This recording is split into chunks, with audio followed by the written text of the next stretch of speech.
Hello everyone, welcome back to my channel Gerosthali. গত 12ই December আমরা রওনা দিয়েছিলাম শিয়ালদা থেকে এনজেপি যাওয়ার জন্য রাত্রি 10:15 দার্জিলিং মেল ধরে। এবারের গন্তব্য ছিল পাহাড় মিরিকে। আমাদের বন্ধু রবি ওখানে থাকে, ওর ওখানেই আমরা উঠেছিলাম। ট্রেন আমাদের ছিল 2 ঘন্টা লেট, কিন্তু তবুও আমরা এতটুকুও বোর ফিল করিনি, কারণ আমাদের সাথে ছিল এই ছোট্ট একটা মিষ্টি সহযাত্রী, ওর নাম বিপসা। ওরাও ফ্যামিলি সহ পাহাড়ে ভ্যাকেশন কাটাতে যাচ্ছে। ড্রয়িং বুক নিয়ে এসেছে, কিন্তু ও আঁকার জন্য ঠিক সেইভাবে কমফোর্টেবল জায়গা পাচ্ছিল না। তা আমিও ওকে বললাম, এসো এখানে বসে ড্রয়িং করবে। তারপর কত কথা, কত আড্ডা। প্রাকৃতিক দৃশ্য উপভোগ করতে করতে যখন আমরা একেবারে এনজেপির কাছাকাছি, তখন দেখা যাচ্ছে পাহাড়ের ওপার থেকে উঁকি মারছে ঝকঝকে কাঞ্চনজঙ্ঘা, যা দেখে আমরা একেবারে উৎফুল্ল হয়ে পড়েছিলাম। স্টেশনে নেমে যখন ফ্লাইওভার দিয়ে স্ট্যান্ডের দিকে যাচ্ছিলাম, হঠাৎ দেখি সামনে থেকেও দেখা যাচ্ছে একেবারে পরিষ্কার কাঞ্চনজঙ্ঘা। অর্থাৎ যেদিকেই তাকাচ্ছি সেদিক থেকেই দেখা যাচ্ছে কাঞ্চনজঙ্ঘা। এনজেপি থেকে আমরা চলে গেছিলাম শিলিগুড়ি জাংশনে।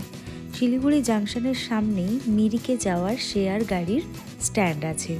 ওখান থেকে টিকিট কেটে আমরা একেবারে গাড়ির সামনের সিটে বসে সৌন্দর্য উপভোগ করতে করতে চলে গিয়েছিলাম মিরিকে। আর যারা পাহাড় প্রেমী, এই পয়েন্টটা দেখলে তো মন খুশি হয়েই যায়।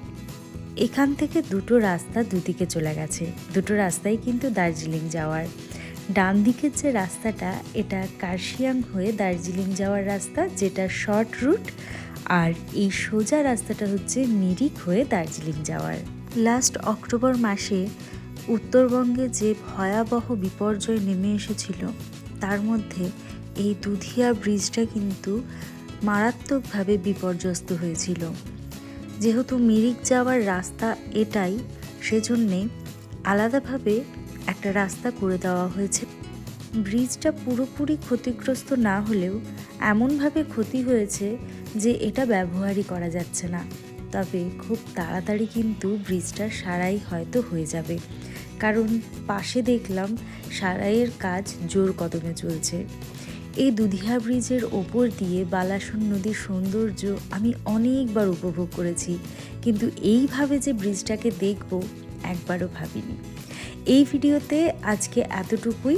পরের ভিডিওতে মিরিকের গল্প আরও থাকবে।